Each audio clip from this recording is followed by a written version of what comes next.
Bueno, pues nada, eso, buenas tardes. Me llamo Pilar, soy Pilar Boves, soy licenciada en Historia, soy experta en género, llevo muchos años trabajando con asociaciones de mujeres y hace muchos años que doy cursos de historia de las mujeres. En Andosilla he estado varias veces. Yo hace más de 20 años estuve en Andosilla. Vamos a ver, que vamos a hablar de cosas, hombre, de la historia de las mujeres en la República, la Guerra Civil y el franquismo, pues creo que todas y todos sabemos cosas, o muchas, porque lo hemos vivido. Hay gente joven que no, pero las mayores y los mayores pues hemos vivido eso, ¿no? Sabemos, y de otras cosas sabemos, además estáis aquí los de memoria histórica, bueno, pues tenéis muchas cosas, sabéis cosas que yo no sé, desde luego de Andosilla, ahora he estado con el presidente que me ha estado contando cosas de aquí del casino y así, interesantísimas, pues esto, cada pueblo tiene su vida y su cosa, lo cual está muy bien. Entonces vamos a ver, a mí me gustaría, para empezar, porque claro, yo lo que quiero es que hablemos de cosas que os puedan interesar de verdad, que digáis, bueno, pues esto bien. Porque hubo mujeres que hicieron cosas importantes para todos, no solo en el terreno de los cuidados, está claro, sino como políticas, como intelectuales, etcétera, etcétera. Y vamos a rescatar a esas mujeres, algunas de esas vamos a rescatarlas. ¿Qué papel tuvieron? ¿Qué hicieron? ¿Vale? Eso es muy importante también. Yo creo que efectivamente el tema de las mujeres es el tema más, pero en toda la historia, ¿eh? O sea, la historia es una historia que se ha escrito sin mujeres. Solo se ha escrito la historia de la mitad de la población del mundo. La otra mitad no sabemos qué hacían, ¿vale? Cuando hablamos de reyes, de batallas, de política, bla, bla, bla, ¿dónde estaban las mujeres? No hacían nada, estaban en su casa quieticas. Claro, fijaros qué importante, pero ha dicho una cosa muy importante. Mirar, cuando los hombres se iban a la guerra, me da igual quiénes fueran, los campesinos o los nobles, las haciendas quedaban atendidas. ¿Está claro? ¿Quién atendía las haciendas? Las mujeres, ¿vale? No se iban a la guerra, pero atendían las haciendas y se seguían manteniendo. Fijaros, pasó una cosa muy importante que tiene que ver con lo que hoy vamos a hablar. Mirad, en la Primera Guerra Mundial, que fue del 14 al 19, como sabéis, las mujeres salieron de casa. Los hombres se fueron a la guerra y las mujeres hicieron lo que tú dices. Pero fueron enfermeras, conductoras de ambulancias, trabajaron en las fábricas. O sea, hicieron de todo. Los hombres estaban en la guerra, las mujeres mantenían la vida. Cuando acabó la guerra y volvieron los hombres, los que volvieron, les dijeron a las mujeres, qué majas habéis sido. Gracias a vosotras esto se ha mantenido. Pero ya estamos nosotros aquí, podéis volver a casa. ¿Vale? Y las mujeres volvieron a casa. Y llegó la Segunda Guerra Mundial. Y en la Segunda Guerra Mundial volvió a pasar lo mismo. Pero ¿sabéis qué pasó? Que después de la Segunda Guerra Mundial, habían pasado mucho tiempo, la mayor parte de los países las mujeres habían alcanzado el voto, muchísimas mujeres habían incorporado al mundo laboral, habían conocido lo que era la autonomía, la independencia, y dijeron, patú, no volvemos. ¿Entendéis? Empezaron las mujeres a trabajar fuera de casa. ¿Y sabéis qué inventaron entonces? Los hombres que inventaron los electrodomésticos. Porque era una manera de mantener a las mujeres en casa, haciendo un trabajo cómodo y muy bien. Hemos conocido esa vida de ama de casa, oye, con unos hogares tecnificados, que tenemos de todo, ¿para qué voy a trabajar? Aunque en el franquismo ya veremos que efectivamente había que volver a casa, no se podía trabajar, no se incentivaba el trabajo de las mujeres, todo lo contrario, ¿vale? Pero esto ha pasado con las mujeres permanentemente. Bueno, yo soy muy charlatana, pero me interrumpís cuando queráis y preguntáis lo que os dé la gana, porque ya os digo que yo quiero saber qué sabéis y por dónde pueden ir los tiros. Bueno, vamos a ver. Claro, la República, en el 31, la República. Vale. ¿Por qué? ¿Qué pasó? ¿Por qué viene en España una república? que era la segunda. ¿Cuándo fue la primera? ¿Sabéis cuándo fue la primera? Hubo una primera república, pero fue una primera república en 1870. Y además era una república muy diferente, porque era una república federal. Era una república donde cada comunidad, como los Estados Unidos, cada estado, ¿entendéis? Era un esto. Hubo algunos problemas serios con esa república y duró 3 años. Punto, se acabó. Esta Segunda República, ¿por qué viene la Segunda República? ¿Qué pasó? ¿Qué había antes? ¿Cómo estaba la situación para que de repente apareciera una Segunda República? ¿Qué sabemos de eso? ¿Qué me podéis contar de ese tema? Venga, que habíais oído, que sepáis. Oye, quitaros el miedo, por Dios, que no os estoy examinando, solo quiero que no os aburráis, que podamos hablar entre todos. ¿Por qué hay una Segunda República? ¿O una república? ¿Qué pasa? ¿Qué había antes? Había una monarquía, efectivamente, una monarquía. Ah, pero no solo una monarquía, porque del 23 al 30 hubo una dictadura, que fue la dictadura de Primo de Rivera. O sea, que era una monarquía constitucional,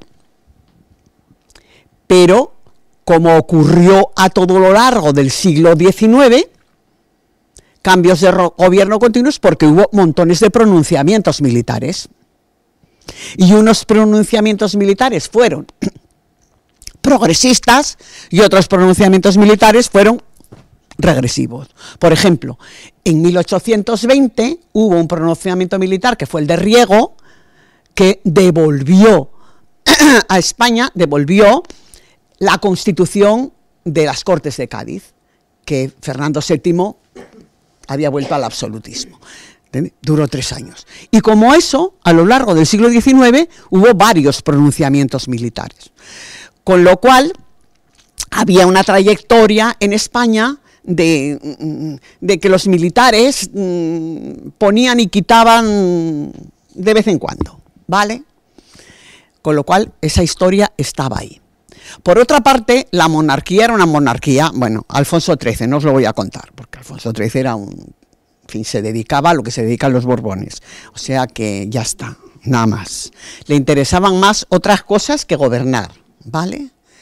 Y de suyo, cuando se proclamó la República, salió por piernas, ya está, se largó tranquilamente, no creo ningún problema. Bueno, los hombres ilustrados del siglo XVIII, los del 18, los hombres de la Ilustración, estos listos, Jovellanos, Campomanes, etcétera, etcétera, estos hombres ilustrados estaban potenciando que las mujeres trabajaran. ¿Por qué?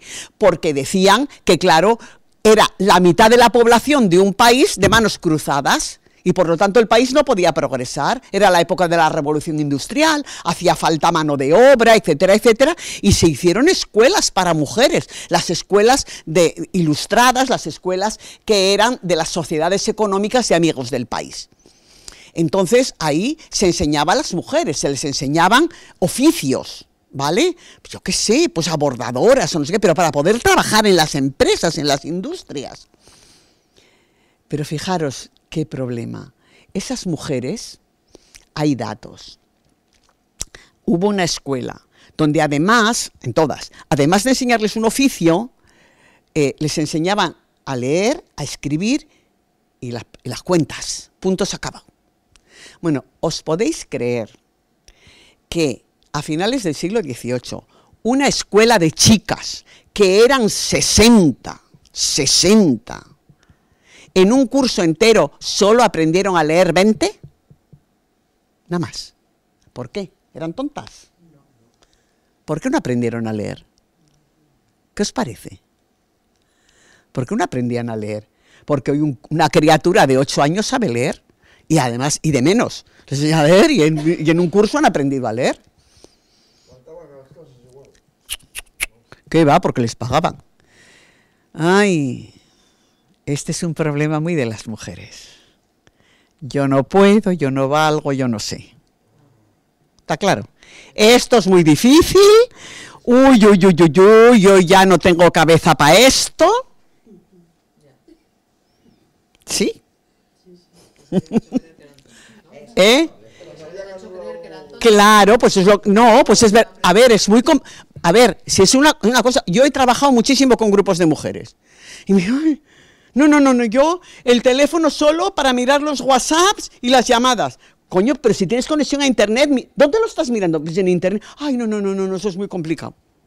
Yo para eso ya no me da la cabeza. Hombre, no te da la cabeza porque no te pones a ello. No sé si me explico. Nos ponemos nuestros límites. Y las mujeres, de tanto decirnos, nos hemos puesto límites. Y a estas chavalas les pasaba eso, que se habían puesto límites. Bueno, a lo que voy. Que el tema es que durante todo el siglo XIX hubo, por un lado, el empeño de que las mujeres trabajaran, participaran en la industria, etcétera, etcétera, pero por otra parte está este modelo, que claro, tiene que ver con las mujeres burguesas, que es que la independencia de la mujer y todo esto es una entelequia, mejor no, amas de casa, madres, etcétera, etcétera, muy importante. Entonces, ese era un tema, el de la maternidad. Por otra parte estaba, fijaros, defendía también el derecho a la literatura, es decir, que las mujeres escribieran, porque en el siglo XIX y XX escribieron muchas mujeres, pero tenían muchos problemas para publicar, porque como lo escribían mujeres, eran una literatura de menos importancia, y no les pagaban tanto. Y entonces decía, pero fijaros, siempre y cuando se dirija a otras mujeres y los temas fueran para alabar la vida doméstica o los temas morales. De eso tenían que escribir las mujeres. Mira, hay un poema muy bonito, muy cortito, de Rosalía de Castro, que viene a decir así, de las que ensalzan las pompas y las flores, dicen que son buenas mujeres, y yo, que no las ensalzo, ¿qué soy? ¿No? ¿Qué soy? ¿Está claro? Es decir, cuando hablas de tonterías, pues eso es muy importante, pero yo, que no lo hago, ¿qué soy? Rosalía de Castro decía, que ya la conocéis todos, una escritora del siglo XIX. Bueno, entonces, la otra cosa era la consideración del ámbito doméstico como el único ámbito de realización de las mujeres. La forma de realizarnos las mujeres era el ámbito doméstico, personal. Y luego la otra historia, que esto sí que va a marcar la vida durante mucho tiempo. El tema de la religión, ¿vale? La devoción religiosa, pues el estímulo fundamental para la virtud y sobre todo la resignación abnegada con el marido y con los hijos. Ese será el modelo, el modelito. Pero no nos extrañe, porque este modelo lo vamos a tener en el franquismo. Es el modelo del franquismo. ¿Eh? Claro. Este es el modelo de mujer que va a preconizar luego la dictadura. Lo del trabajo ya veremos cómo, porque claro, no queda más remedio que trabajar, está claro, pero fundamentalmente va a ser este tema, ¿vale? Este tema. Bueno, claro, pero estamos en esa época, claro, han aparecido también la clase obrera, porque ha habido fábricas, ya ha empezado a aparecer la clase obrera. Ay, amigo, y con la clase obrera empiezan a aparecer mujeres inteligentes, listas, escritoras, maestras, etcétera, etcétera, que empiezan a decir cosas diferentes y empiezan a plantear otros modelos de mujer. Por ejemplo, voy a pasar el libro.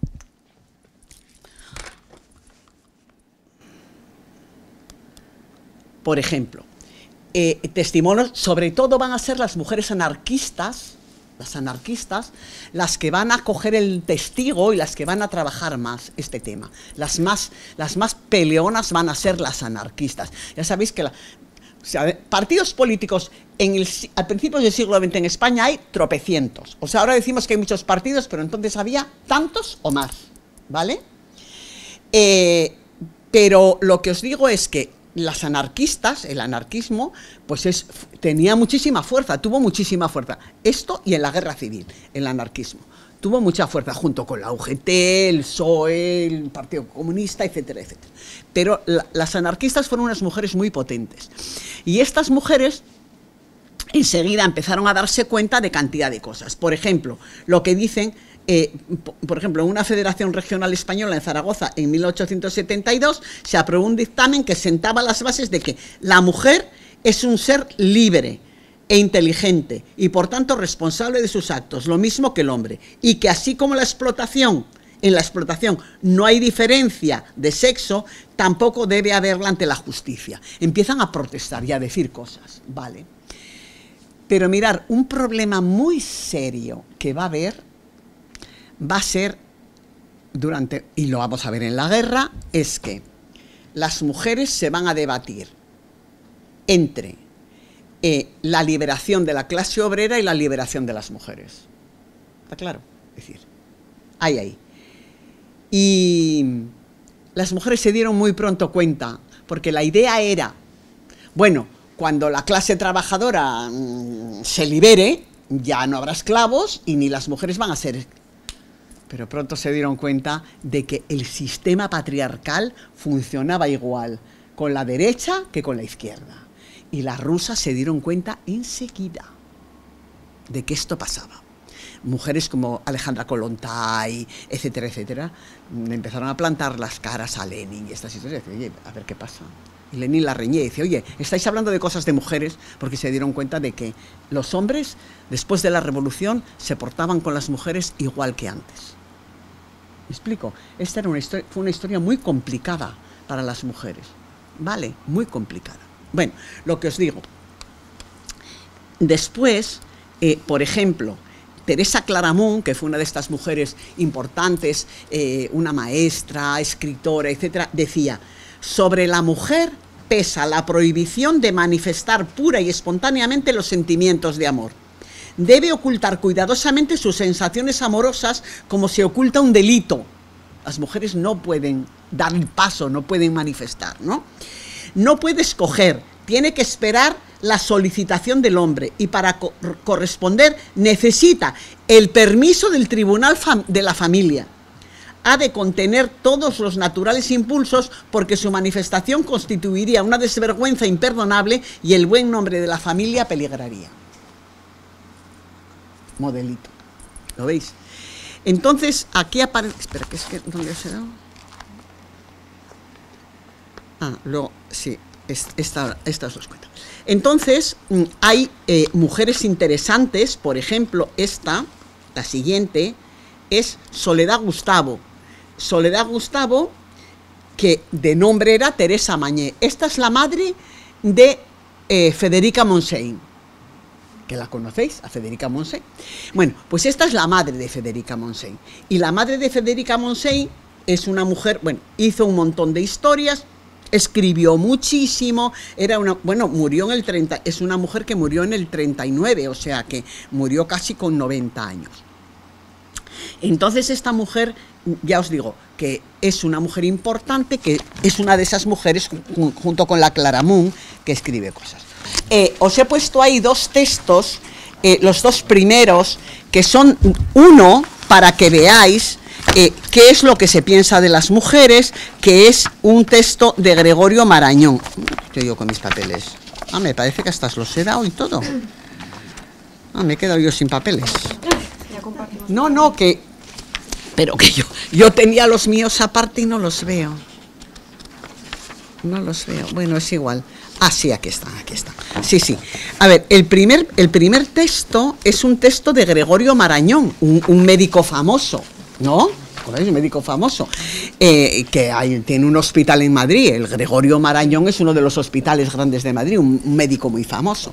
Y en 1927, decía esto. ¿Quién quiere leerlo, por favor? Yo misma. Pues léelo, venga, va.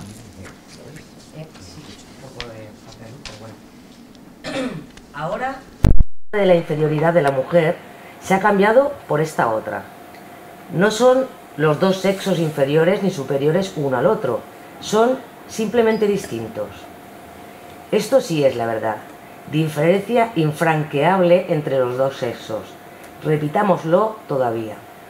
O sea, no son inferiores ni superiores, pero hay diferencias infranqueables, ¿vale? Sigue, por favor, perdón. Y aquí, ya marcado y en lo más hondo de la vida del organismo, una diferencia que nos enseña, con la fría exactitud demostrativa de la fisioquímica, cuáles son los caminos divergentes que para cada sexo ha trazado el destino. El destino, que es el que traza el sexo. Los hombres no hacen nada. Perdón. El hombre... No me perdonáis los hombres. No quiero meterme con vosotros. El hombre lucha en el ambiente externo. La mujer está hecha para el ahorro de la energía, para concentrarla en sí, no para dispensarla en torno. Como que en su seno se ha de formar el hijo que prolongue su vida y de su seno ha de brotar el alimento de los primeros tiempos del nuevo ser.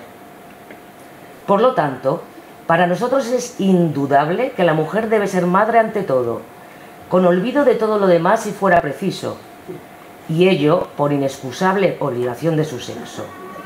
Como el hombre debe aplicar su energía al trabajo creador, por la misma ley inexcusable de su sexualidad varonil.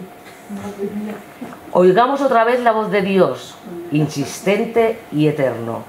Tú, mujer, parirás. Tú, hombre, trabajarás. Pero a ver, no nos reímos, pero es que esta es la filosofía. De esto hemos vivido. Y esta era la filosofía. Es decir, fijaros con qué se va a encontrar la República cuando llegue. ¿Entendéis? Este es el tema. ¿Con qué se va a encontrar? Pues se va a encontrar con una sociedad muy complicada. O sea, una sociedad...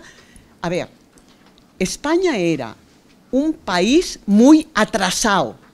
Europa, hacía ya 70 años, 75, 80 años, que en Europa habían triunfado las revoluciones burguesas. Es decir, ya había monarquías parlamentarias, funcionaban los parlamentos perfectamente, funcionaba la economía, había industrias, había fábricas, ¿entendéis? Y España, eso solo pasaba en el norte, es decir, en el País Vasco, en Barcelona, un poquito en Valencia, era donde había industria, no había más, no había más, ¿está claro? Entonces, el resto era una España rural que vivía apegada, pues, a las tradiciones y sobre todo muy condicionada por toda esta ideología que la Iglesia ejercía con gran fuerza. ¿Está claro? Y este va a ser el gran problema, uno de los grandes problemas con las mujeres, ¿vale? No hay industria, la sociedad es muy rural y normalmente las sociedades rurales son sociedades muy tradicionales, ¿vale? Muy tradicionales. Y además estaba todo el tema del poder de la Iglesia, aparte del poder de los ricos. Está claro, o sea que esta era la historia muy complicada. Pero fijaros, si leemos el siguiente texto, a ver quién lo quiere leer, pues es de esta mujer, de Soledad Gustavo, que es una propaganda emancipadora para las mujeres, hablándole a las mujeres proletarias. Tenían problema las mujeres proletarias, ¿eh? Los hombres proletarios, incluso de los mismos sindicatos, no les hacía ninguna gracia la competencia de las mujeres, ¿eh? Ninguna gracia. Hay montones de textos. Bueno, ¿quién quiere leer esto? Porque así yo descanso un poco la voz. ¿Va bien? ¿Hasta ahora vais entretenidos? ¿No os estáis aburriendo? Bien, bien. Vale, venga, pues seguimos. Están tan avezados los hombres a mirarnos como esclavos, como esclavas, ¿Cómo? que no puedan acostumbrarse a la idea de que algún día podamos ser consideradas como sus iguales y en todas las relaciones de la vida estar a su mismo nivel. Hoy muchos patrocinadores de la emancipación de la mujer, pretendiendo que ella en derechos y deberes ha de ser exactamente igual que el hombre, ha tenido cada cual los cargos especiales que nos ha dado la naturaleza. Pero debemos confesar que hay pocos que se cuiden de llevar a efecto lo mismo que quieren, esto es, hacer que realmente sea un hecho esa emancipación tan cacareada por tirios y troyanos y sin embargo muy lejos de obtenerse. Dicen que sí, que somos iguales, pero a la hora de la verdad... Ahora, amigas queridas, analicemos rápidamente y con criterio imparcial todas las ideas y las doctrinas que se ocupan del mejoramiento de las sociedades. En ellos éramos, además de esclavos, discutidas en nuestras propiedades internas. Era mujer más preciada y más mujer aquella que era más fecunda, y aun entre estas las que daban más varones. Vino después la religión cristiana y con más pretensión que méritos nos elevó hasta el altar y nos ató a él tan fuertemente que el menor acto que nosotras califica de desliz y que ni el hombre respeta, nos señala con el dedo y nos quita todo carácter de persona digna. El cristianismo elevó al sacramento nuestra unión con el otro sexo, pero lo hizo arrojándonos a los pies del hombre, queriendo que a él sujetemos y que sus caprichos suframos. Huyendo de las religiones porque todas esclavas nos quieren, ¿iremos a la política a reclamar dignidad de persona humana? De ninguna manera. Ni las repúblicas ni las monarquías nos dan el valor y la importancia que apetecemos y merecemos por las pruebas que de nuestra capacidad tenemos dadas. Todas las formas de gobierno, todas, nos relegan a una categoría inferior a la del hombre. De nada sirve nuestra palabra y nuestra firma de nada sirve. En las constituciones modernas no hay ni un artículo que se ocupe de nuestras vindicaciones. Solo una doctrina, de todas las doctrinas conocidas, nos iguala al hombre, y esta es la anarquía. ¿No quiere moldar nuestro cerebro? No quiere moldar nuestro cerebro en el molde del cerebro del hombre. No quiere desarrollar nuestro cuerpo a semejanza del cuerpo que posee el sexo fuerte. Quiere que ni la mayor fuerza muscular ni el mayor desarrollo cerebral sean sinónimos de mayores derechos ni de mayores consideraciones, aunque científicamente resultará la mujer menos capaz y menos fuerte, cosa discutible, y solo cierta cuando la mujer reciba igual educación que el hombre y goce de igual libertad. Esta es una de las cosas que durante todo el siglo XIX van a reclamar las mujeres, van a reclamar los hombres ilustrados, la gente que tiene cabeza, que las mujeres, si son menos capaces, es porque están menos instruidas, no porque sean más tontas. ¿Está claro? Sino porque no tienen oportunidad de estudiar. Y por eso las dos grandes luchas de las mujeres durante todo el siglo XIX y durante el XX y aquí hasta que se consiguió fueron el voto y la educación.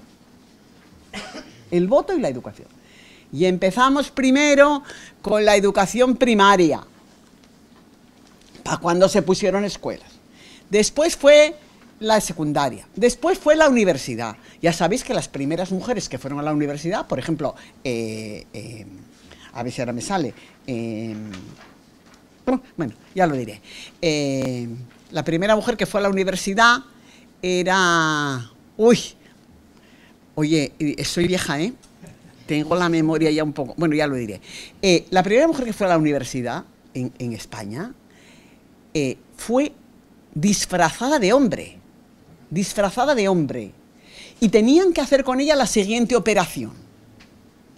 Su familia la llevaba a la universidad disfrazada de hombre, porque era menos escandaloso una travesti que una mujer. O sea, era menos escandaloso que la mujer disfrazada de hombre que fuera de mujer. Bueno, la llevaba a la puerta de la universidad. Venía un bedel, la cogía en la puerta, la llevaba a un cuarto. En ese cuarto venía el catedrático que daba la clase, la recogía, la llevaba a la clase, en una esquinica. Cuando acababa la clase, el catedrático volvía a llevarla al aula. Esa era, esa era la profesión, que tenía que hacer para poder ir a la universidad. Y cuando acabó la carrera con notazas, no le dieron el título. Naturalmente que no. ¿Entendéis? No le dieron el título. Para cuando dieron títulos a las mujeres, pasó mucho tiempo, finales del siglo XIX.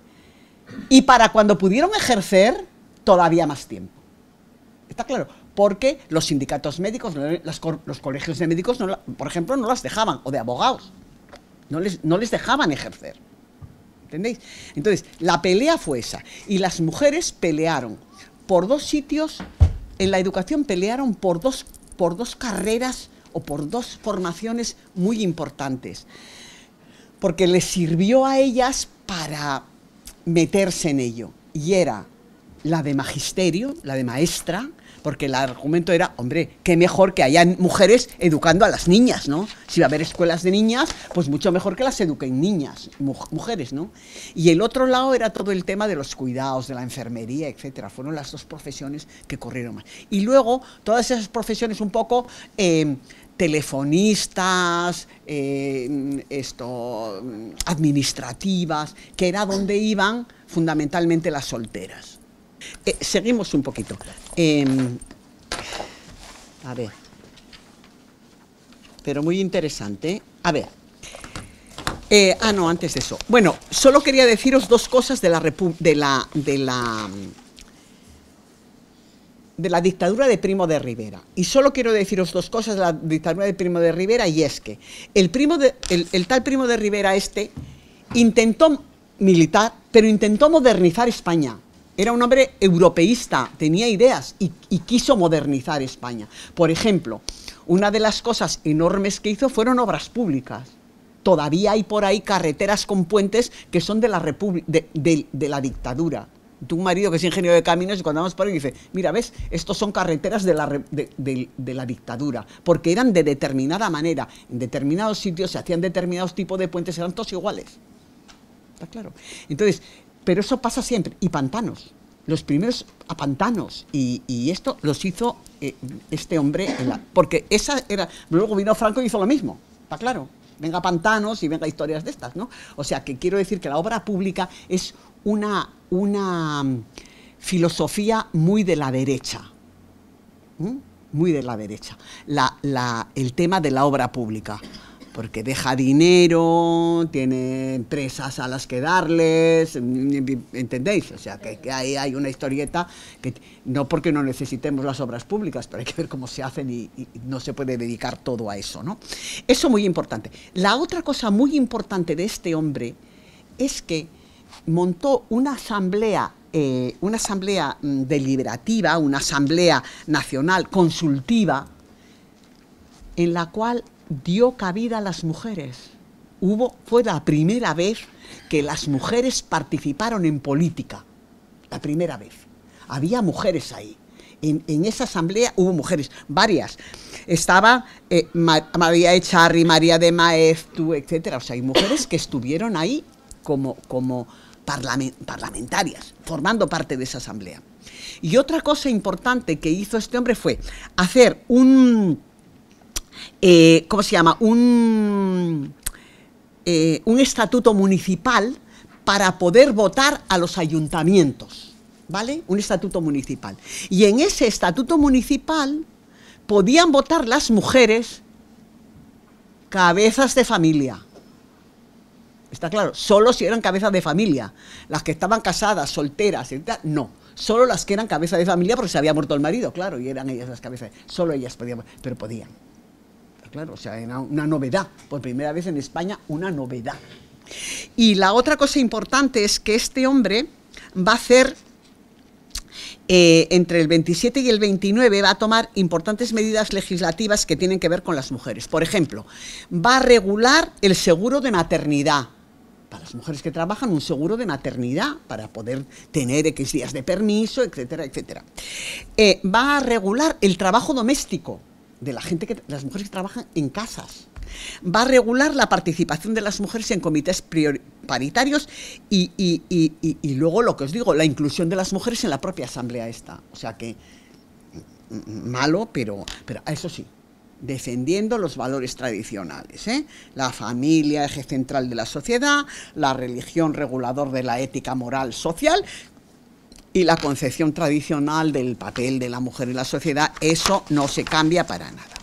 Bueno, ya sabéis que la Segunda República se inició, la Segunda República va a ser gracias a ese estatuto municipal de Primo de Rivera. Hay unas elecciones en 1931, en abril de 1931, hay unas elecciones municipales, y gana el Frente Popular. Y entonces el Frente Popular, por su cuenta y riesgo, cuando España estaba absolutamente desgobernada, porque entre que le dejó Primo de Rivera y la dictadura hubo 3 o 4 presidentes de gobierno, iba cambiándolos, el Alfonso XIII iba cambiándolos, y entonces estos dijeron, hasta aquí hemos llegado. Proclamamos la República, y entonces esa República lo que hace es que Alfonso XIII se larga y se forma lo primero que hay que hacer es montar pues una asamblea. Primero tienen que elegir una asamblea para elaborar una constitución. Lo primero que hay que hacer es elaborar una constitución. Y entonces, pues a lo largo de 1931 se monta esa asamblea, y ahí hay las deliberaciones correspondientes para montar la Constitución, y en esa Constitución va a ser muy importante todo el tema que tiene que ver con el sufragio de las mujeres y con el voto de las mujeres, cómo se incluyen en la Constitución, cómo no, etcétera, etcétera, etcétera. Durante todo el siglo XIX la lucha fue por conseguir el voto. Ya sabéis que el primer país que consiguió el voto para las mujeres fue Nueva Zelanda. Primeras que consiguieron el voto fueron las de Nueva Zelanda, tira millas. Las de Estados Unidos en el 1921 me parece que es. Y así sucesivamente, o sea que no os penséis, esto fue una larga lucha de más de 100 años en algunos sitios, y aquí más todavía.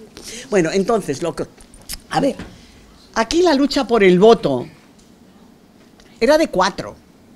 ¿Entendéis? O sea, era de un ámbito. Las mujeres lo que dicen, las mujeres rurales, ni qué. ¿Entendéis? O sea, era de 4. No había en España no había una fuerza como hubo en Francia o como hubo en Inglaterra. No hubo un movimiento feminista potente. Aquí no había. Aquí había 4 feministas que además estaban muy localizadas y muy constreñidas. Pero bueno, lo que os digo, a los esfuerzos de las primeras sufragistas españolas, la concesión del voto femenino en España no puede ser atribuida a la presión de los grupos feministas o sufragistas. Aquí no fueron las feministas las que hicieron fuerza para conseguir el voto, ¿entendéis? No hubo. La coherencia política de los políticos que se proclamaban democráticos obligó a una revisión de las leyes discriminatorias y a la concesión del sufragio durante la Segunda República, pero porque eran progresistas y había que ver, esto no podía ser, aunque no hubiera un movimiento feminista fuerte, ¿entendéis? Pero claro, no se podía hacer una constitución sin contar con eso que ya estaba pululando por Europa y por el mundo, no podía ser, ¿vale?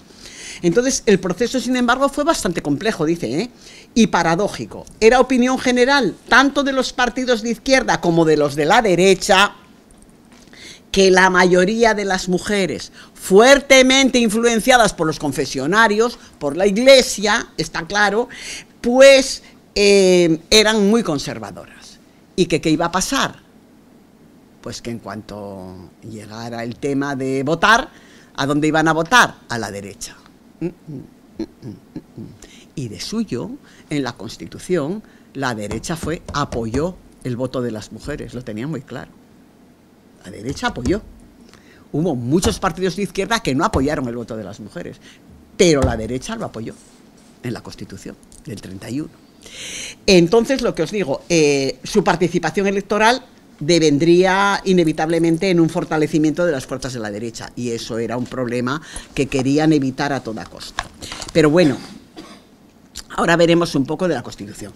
Este planteamiento de que sí y de que no llevó a un importante enfrentamiento en la Asamblea, que ya sabéis, un enfrentamiento fundamentalmente entre 2 mujeres importantes, que fueron Victoria Kent, bueno, eran 2 mujeres de las que estaban ahí, que eran Victoria Kent y Margarita Nelken, y luego por otro lado estaba Clara Campoamor.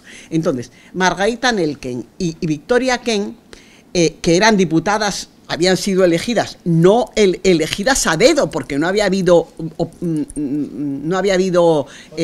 comicios, no había habido, pero las eligieron a dedo y estaban allí. Esas 2 mujeres, que eran diputadas, rechazarán la concesión del sufragio femenino. O sea, son 2 feministas, además muy importantes, pero no dicen que no es el momento. Y hubo un debate muy fuerte. Si queréis, o sea, os metéis, por ejemplo, y si alguien quiere, yo os lo mando por internet, pero están perfectamente el discurso en las Cortes, que son cortos, no son 8 páginas, de Clara Campoamor y de Victoria Kent, que eran amigas, por otra parte. Pero están los 2 discursos defendiendo uno y defendiendo otro. ¿Me explico? Entonces son 2 discursos en los cuales efectivamente, estas 2 mujeres, Margarita Nelken, que era socialista, y radical socialista, Victoria Kent, rechazarán la concesión del sufragio femenino. Las mujeres no estaban todavía preparadas para ejercer el derecho, ¿no? Y su ejercicio siempre sería en beneficio de las derechas. Por lo tanto, había que concederles el voto, pero todavía no, porque no había una tradición democrática y ahí había problemas. Porque, claro, la mujer en su tradición iba a estar subordinada, iba a votar lo que votara el marido, y bueno, pues estas historias. Bueno, pero eso lo hemos visto. La otra que se va a poner el tema es, como veis, Clara Campoamor. Y Clara Campoamor tiene otra política diferente. Al final triunfaron las tesis de Clara Campoamor. Hubo 161 votos a favor, 121 en contra y varias abstenciones.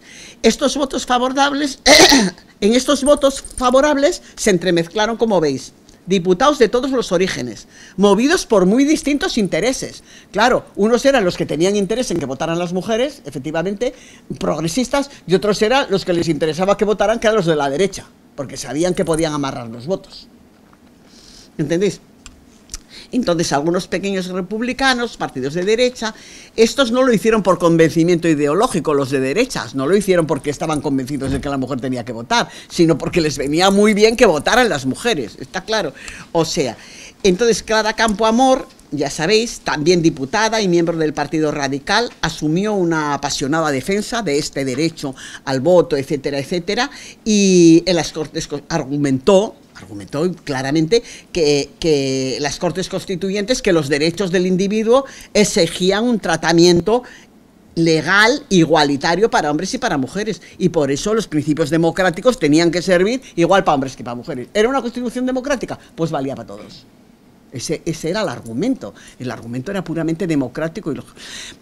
A ver, hay una peli, si queréis verla, hay una peli en RTV Play, o sea, os metéis en RTV Play, ¿vale? Que son gratis las pelis en internet, y hay una película de Clara Campoamor, que la protagonista es Elvira Mínguez, y es una peli preciosa sobre la vida de Clara Campoamor. Está muy bien hecha, se ve muy fácil, es muy chula, y se puede ver en cualquier momento. Con que os metáis en internet, en la televisión, y la busquéis, ya está, es genial. Entonces, bueno, pues ahí está. Esta mujer tuvo que pelear muchísimo por eso, porque quería que pasara eso realmente. Y luego, a ver, ¿qué pasó? La Constitución del 31, pues entonces supuso un importante avance en los derechos de las mujeres, un avance importantísimo, ¿lo veis? Pues, por ejemplo, en el artículo 23 dice que no podrá ser fundamento de privilegio jurídico la naturaleza, la filiación, el sexo, la clase social, la riqueza, las ideas políticas ni las creencias religiosas. O sea, no es privilegio ninguna de estas cosas, ni privilegio ni lo contrario, ¿no? El 36 dice que los ciudadanos de uno y otro sexo mayores de 23 años tendrán los mismos derechos electorales conforme determinen las leyes. Igualdad, hombres que mujeres.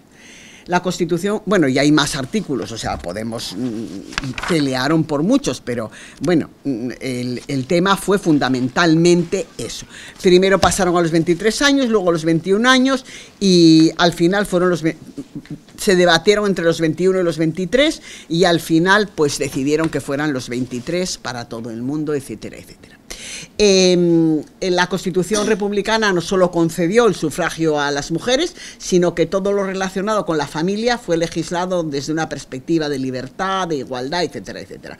Ahora veremos un poco qué pasó con todo esto, ¿vale? Ya veis, de igualdad de derechos de los cónyuges, el divorcio, las obligaciones de los padres con los hijos. La ley del divorcio fue del 1932, que supuso un cambio tremendo porque fue una ley muy progresista. Vamos a ver un poco qué pasa con todo esto. Vamos a ver, mirad. ¿Cómo estaban entonces las mujeres? Mirar, en el censo, en 1931, la población de mujeres en España era de 12.065.000 mujeres, mientras que la de los varones era de 500.000 menos, de 11.498.000. ¿Por qué?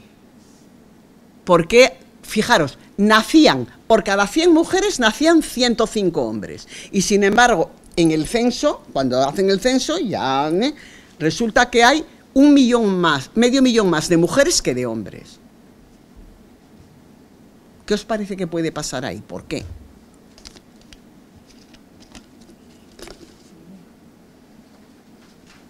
¿Se os ocurre por qué? Cuando nacen... ¿Accidentes laborales? ¿Accidentes laborales también ya? Bueno, accidentes laborales. Normalmente los hombres tienen conductas más de riesgo. O sea, primero los trabajos, pero luego las conductas de riesgo. Está claro, van a la casa, hacen no sé qué, o sea, y bueno, y ahora los coches, etcétera, las motos, pues ahí los hombres suelen tener conductas de riesgo mayor, ¿vale? Y entonces, efectivamente, se morían más que las mujeres. Y eso que las mujeres morían mucho todavía de partos, pero bueno, para esta época ya la cosa estaba mucho mejorada, ¿eh? Ya no era tan fácil que las mujeres murieran, quiero decir, no era tan habitual. Pasaba, pero no era tan habitual que las mujeres murieran de parto. ¿Y la esperanza de vida? La esperanza de vida... ¿También puede influir? Bueno. Porque normalmente las mujeres tienen una esperanza de vida más alta. Sí, puede ser, sí. No, el dato yo no lo tengo, en el tema de la esperanza de vida yo no lo tengo. Pero bueno, lo cierto es que si nacen permanentemente va a haber 5 hombres más que nacen que mujeres, o sea que el tema, alguna cuestión hay ahí que yo no lo sé muy bien, porque dice que sobre todo en la adolescencia se invierte un poco el sistema. Bueno, la natalidad va descendiendo paulatinamente. Es decir, en 1906 la natalidad era del 27% y sin embargo en el 31 ya era del 24%. Y fue descendiendo en la medida que hay controles de natalidad, se tienen menos hijos, etcétera, etcétera. Va descendiendo mucho ese tema. Bueno, debido fundamentalmente al cambio demográfico, al descenso de la tasa de mortalidad, y consecuencia las mujeres tienen menos hijos, es decir, si los niños no... Claro, a ver, una manera de controlar la natalidad era dar la teta. ¿Está claro? Cuanto más tiempo des la teta, más fácil no te quedas embarazada. ¿Está claro? Entonces, cuando los niños se morían muy prontito, te embarazabas antes.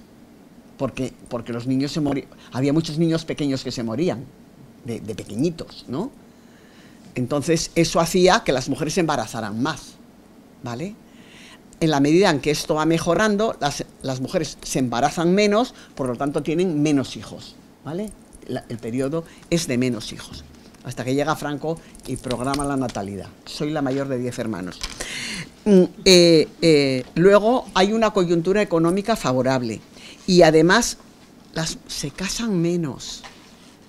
Hay una menor nupcialidad. ¿Por qué? Porque con el tema del amor libre y de estas historias la gente no se casa.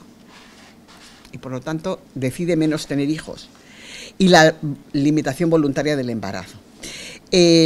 Pero además hay también una difusión de las ideas estas de que la población crece en progresión geométrica y que no va a dar, la Tierra no va a dar para tantos que somos. Hay toda una filosofía de la neomalthusiana de decir, bueno, pues que no, hay que controlar, porque si no se nos van a acabar los recursos. Mirad cómo estamos acabándolos.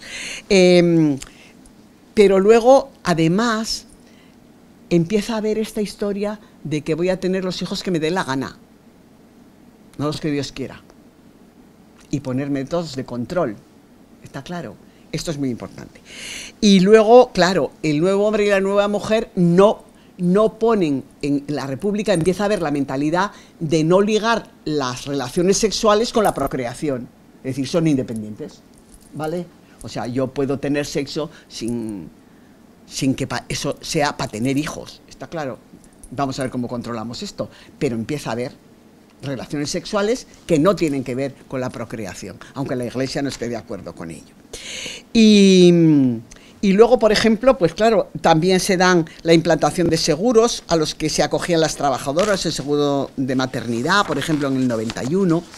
Y luego el anarquismo defendió muchísimo todo el control de la natalidad, la planificación familiar, el uso de anticonceptivos, que traería como consecuencia pues la mejora de la vida y del trabajo, la reducción del paro forzoso, la protección de la salud de las mujeres y además la maternidad no deseada, que supone una carga para las mujeres y que las sitúa en inferioridad de condiciones respecto a los varones y por lo tanto en subordinación a las mujeres. Oye, si voy a ser independiente voy a tener menos hijos porque eso me hace estar mucho más atada, etcétera, etcétera. La otra cosa es que además, con esto de la natalidad y estas historias, hay toda una teoría que luego va a desembocar en el nazismo, ¿no? Que es esa historia de mejorar la raza. Claro, a ver, se trata de que de alguna manera forcemos a la naturaleza a hacer, por ejemplo, en Estados Unidos se prohibió que se casaran los idiotas, es decir, decían así, o sea, la gente que no tenía, o sea, que era deficiente mental, y prohibieron que se casaran, ¿está claro? Porque eso no mejoraba la raza. Y luego, claro, eso llevado al extremo va a ser el nazismo, está claro, todo lo que es el control Eso, no mejorar la raza, sino la raza pura, o sea, hay que investigar. Pero bueno, hay teorías por ese camino también, ¿no? Por otra parte, bueno, ahí con este tema se va a poner en tela de juicio, por ejemplo, el que las mujeres seamos máquinas de producir hijos, el que los roles de género, eso están, las mujeres para esto, los hombres para otro, bueno, empiezan a ponerse en cuestión muchísimas cuestiones. Fijaros, la primera ley del aborto en España, claro, estamos hablando de la República va a durar hasta el 39, aunque haya un periodo que sea la guerra, ¿vale? Pero la República es todo este tiempo. En el 37, los catalanes elaboraron una ley del aborto. Hicieron una ley del aborto y en Cataluña funcionaba la ley del aborto, la interrupción voluntaria del embarazo, que además era muy progresista en la época, porque permitía acabar con el embarazo hasta 12 semanas, o sea, 3 meses como está ahora, hasta 12 semanas. Pero claro, en el resto de España, Largo Caballero no quiso. El Ejecutivo no quiso ponerlo. Federica Montseny, que era la ministra de Sanidad, pues quiso imponerlo en toda España, pero el Ejecutivo no lo dejó. Esto, vamos a ver qué pasa aquí, y no lo dejó. Y entonces lo que hizo un proyecto para toda pero la oposición de la mayoría del Ejecutivo, fijaros, o sea, eran todos de izquierdas y se opusieron todos a la ley del embarazo. ¿Está claro? O sea que, en el fondo, la masculinidad sigue funcionando, ¿no? Y luego, aún así, Montseny buscó la forma de aplicar el decreto catalán en otras zonas republicanas. La otra cosa novedad de la República va a ser el divorcio, que luego va a traer consecuencias tremendas. En la posguerra vamos a ver qué consecuencias va a tener esto de la ley del divorcio. Pero se desató una polémica entre el 31 y el 32, se desató una polémica por la ley del divorcio, porque había en contra de la ley del divorcio. ¿Quién estaba en contra de la ley del divorcio? Todos los partidos confesionales. Claro, era un atentado contra la fe. Las mujeres de la Unión de la Acción Católica pues alertaban de desastrosas consecuencias para los niños y para la familia, pero aquí pasó también, cuando aquí se sigue diciendo con el tema de los divorcios. Sí, efectivamente seguimos con la misma historia. Y luego a favor pues están todos los sectores progresistas, como podéis suponer, ¿no? Que argumentaban que en los países europeos ya existía, que era esto de que no hubiera divorcio, etcétera. Y se hizo una ley del divorcio que fue más progresista que todo el resto de Europa. La ley del divorcio de aquí era mucho más progresista, porque en esa ley del divorcio, fijaros, que se publicó o que se aprobó en 2 de marzo de 1932, decía, fijaros, establecía como condiciones para solicitar el divorcio el común acuerdo de los cónyuges y a petición de uno de ellos al aducir las siguientes causas. O sea, había causas por las que uno podía pedir el divorcio, y eran bigamia, adulterio, desamparo de la familia sin justificación, atentado de un cónyuge contra otro, contra la vida de otro, o sea, intentos de asesinato, malos tratos de palabra o de obra, separación de hecho durante 3 años, o la enajenación mental de uno de ellos. Si la señora se ponía con Alzheimer, pues podía ser motivo de divorcio. Bueno, el otro día leí que el presidente de Porsche, de los coches, de la empresa Porsche, pues que es un tío que tiene una fortuna de 22.000 millones de euros, pues se había pedido el divorcio de su mujer porque la mujer estaba gaga. O sea, había perdido la cabeza y entonces ha pedido el divorcio de la señora y ya está. O sea, ya se ha echado otra y andando cajerote, ese divorcio. Bueno, o sea que esto sigue repitiéndose, ya como veis se sigue repitiendo.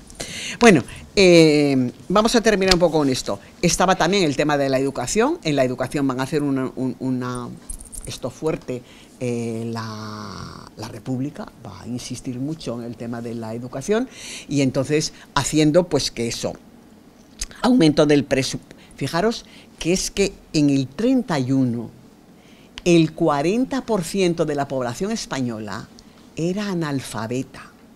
El 41% era analfabeta. ¿vale?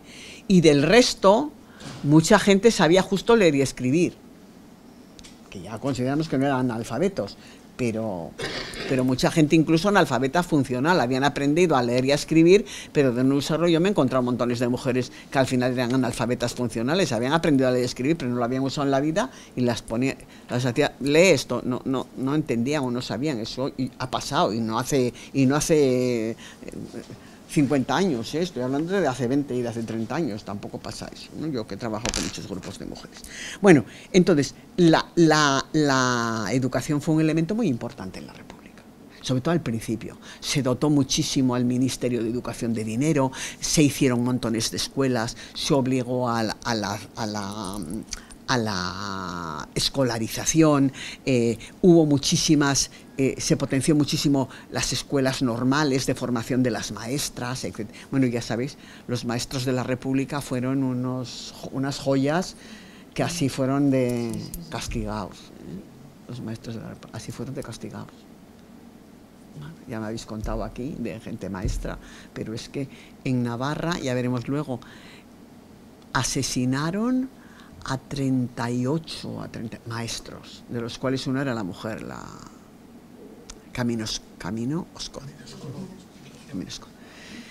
La única mujer que asesinaron, pero hasta 38 asesinados, maestros. Y bueno, y depurados 300 no sé cuántos, un mogollón. El otro día estuve dando un curso con una mujer, había una alumna que su abuela había sido depurada como maestra de Orcoyen. Había sido maestra de Orcoyen y era de las que habían depurado.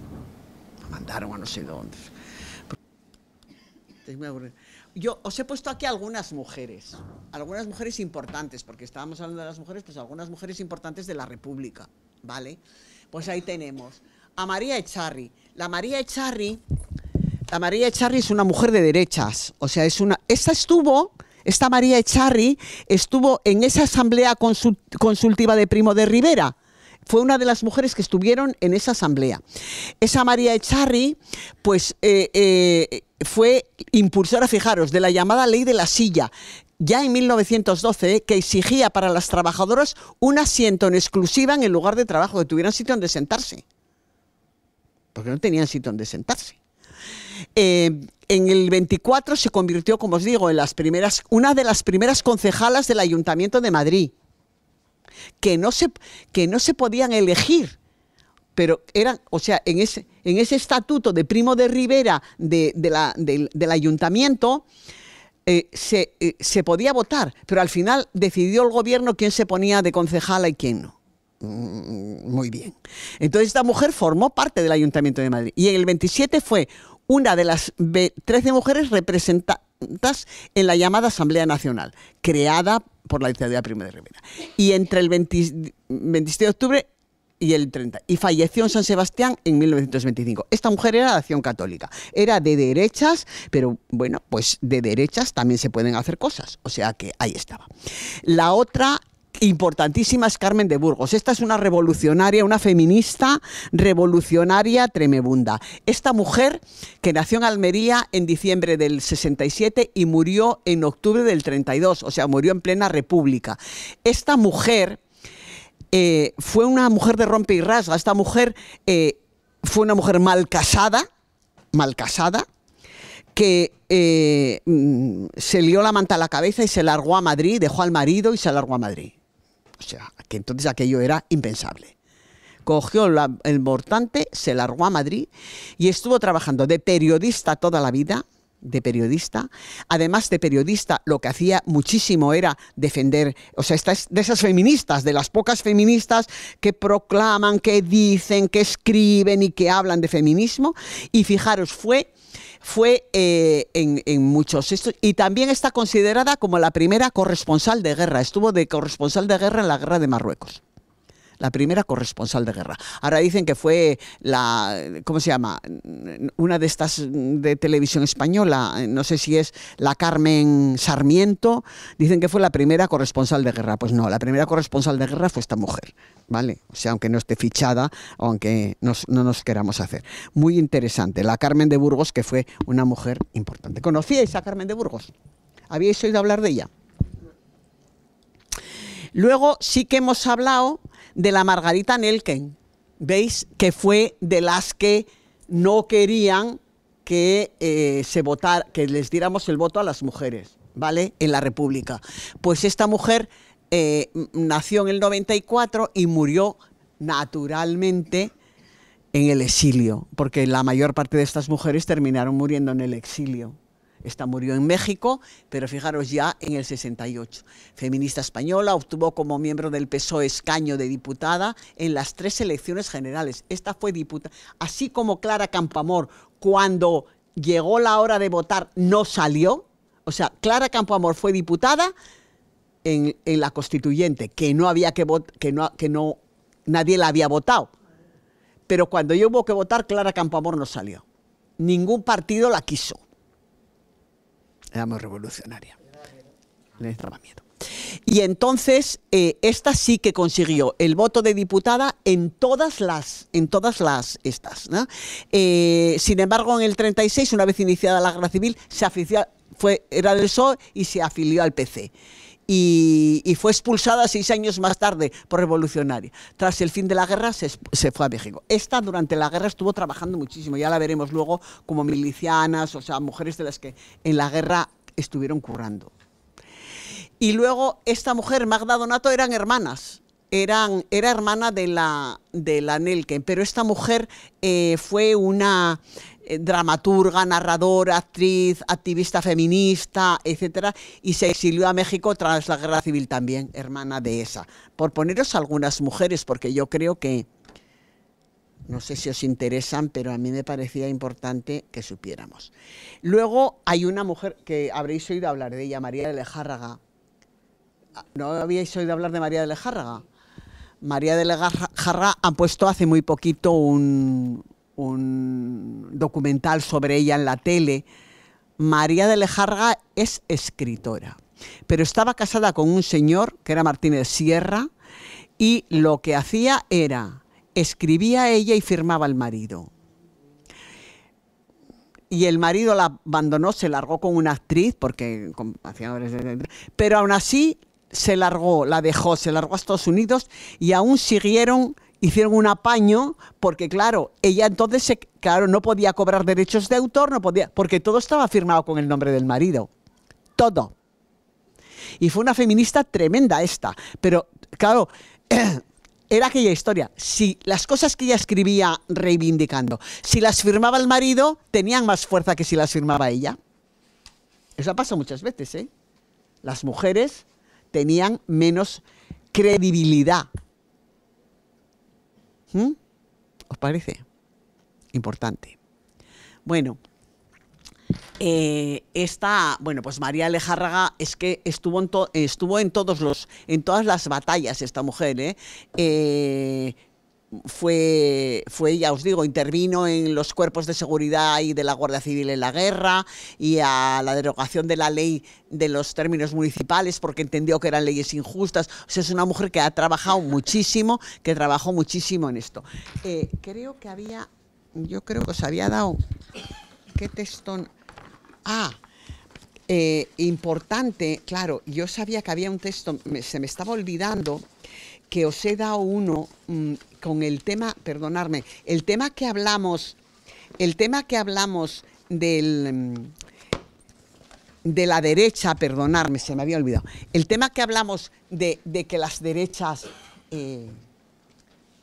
de que las mujeres dieron el voto a la derecha al final. Entonces, el 17 de julio, como ya sabéis, del 36 se declaró el estado de guerra en Marruecos, y de ahí pues derivó todo lo demás. Lo que comenzó con un pronunciamiento antimilitar terminó siendo una guerra civil de 3 años, ¿no? De 3 años.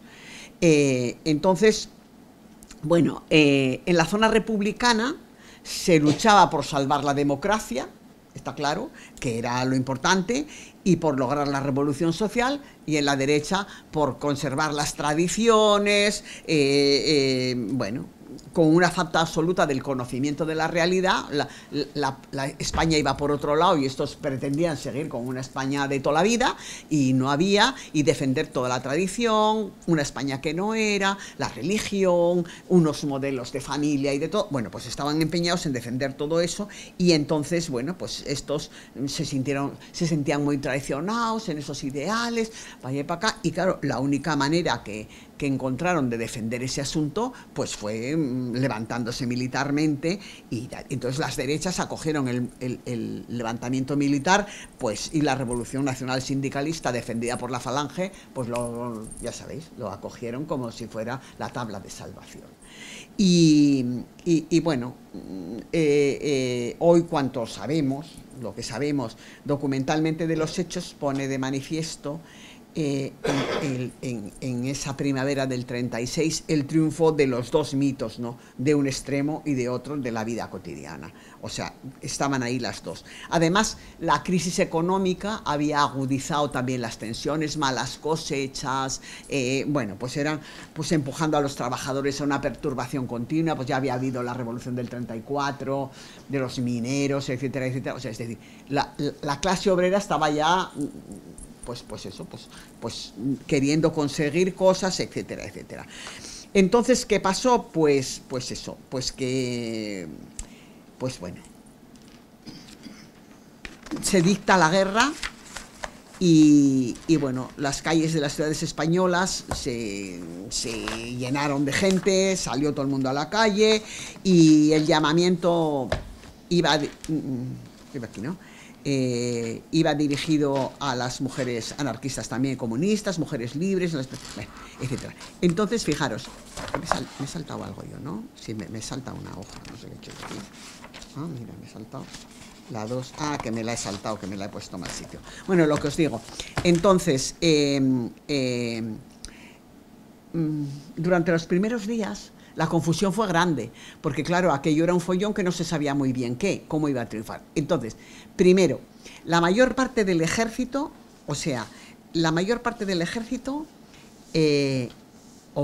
todos los mandos, la mayor parte de los mandos superiores del ejército se fueron con Franco, la mayor parte. El ejército republicano se quedó menguadísimo y sin mandos. Entonces, hubo un problema, y el problema fue que el ejército republicano pensó que eso era una escaramuza y tardó en reorganizar y en armar a la gente. En principio dijeron, no vamos a dar armas, y claro, para cuando llegó el tiempo ya era tarde, para cuando armaron a los obreros, etcétera, que luego hubo que formarlos, hubo que hacer un ejército, ya veremos un poco, porque la cosa fue muy complicada, ¿no?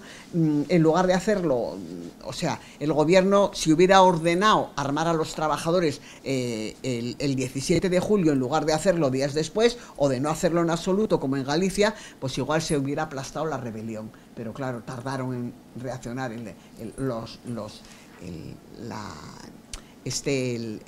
gobierno republicano tardó en reaccionar ante el asunto.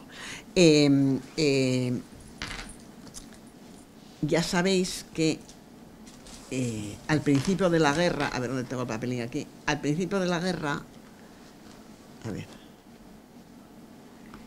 Queipo de Llano, os he puesto ahí, en una de esas instrucciones dejó claro, fijaros lo que decía: todo gremio en que se produzca una huelga o un abandono del servicio que por su importancia pueda estimarse como tal, serán pasados por las armas inmediatamente todas las personas que compongan la directiva del gremio, y además a un número igual de individuos de este discrecionalmente escogidos. Instrucciones Queipo de Llano, nada más empezar la guerra, ¿vale?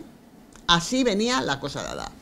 Otra, y sigue: fijaros, nuestros valientes legionarios irregulares han demostrado a los rojos cobardes lo que significa ser hombres de verdad, y a la vez a sus mujeres. Esto es totalmente justificado porque estas comunistas y anarquistas predican el amor libre. Ahora por lo menos sabrán lo que son hombres de verdad y no milicianos maricones. No se van a librar por mucho que berreen y pataleen.